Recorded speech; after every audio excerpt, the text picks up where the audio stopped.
Hare Krishna. Welcome to the Bhaktivedanta Academy. Please subscribe to our channel.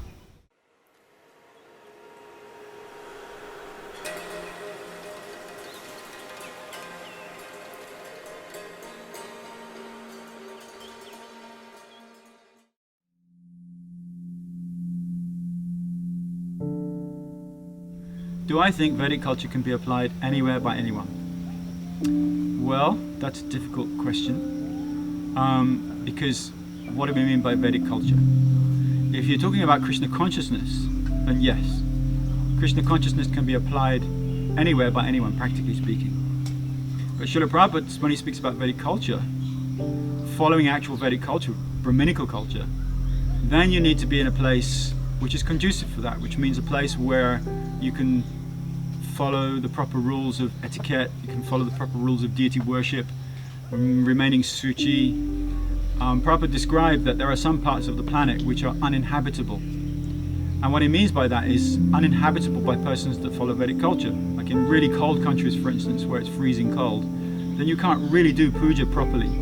You can't really maintain a suci life, because everything is muchi, everything is contaminated. Practically everything you touch is made of plastic, and the food all comes from supermarkets grown with chemicals and so many disadvantages. But you can practice Krishna consciousness in those places. And Prabhupada described how ultimately we don't really want to live in the cities. The cities are only for preaching. We want to get people out of the cities, and we want to bring people to a place that's sattvic, because only when you come to the mode of goodness can you reach sattva guna.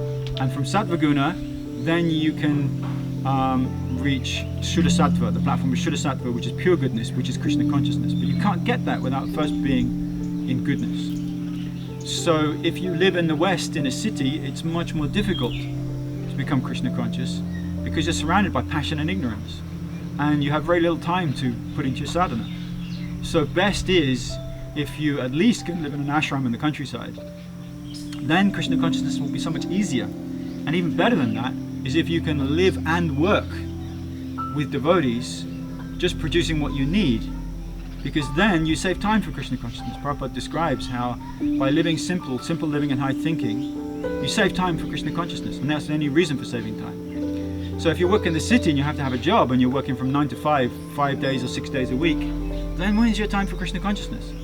But if you're just producing the things that you need, growing your food, making your house, making your furniture, just living with the bare necessities of life, then you have time for Krishna consciousness. And especially if you live in a warmer country, because you can produce all your food in a very short period of time. But even people in cold countries, in Ladakh for instance, there are people there that have lived very simply for thousands of years with a 3-month growing season. They can do it. So there's no reason why we can't do it. So yeah, you can, to various degrees, practice Krishna consciousness in any place. But better to go to a place that's conducive, where you can easily grow your food, where you can easily produce the things you need, and where you can work together with other devotees. Prabhupada says if you do that, then you cultivate knowledge. And by cultivating knowledge of Krishna consciousness, that infuses you in your Krishna consciousness. It makes you more serious, and it makes you more immersed in Krishna consciousness. And then gradually you come to the platform of Sattva Guna and then Shuddha Sattva.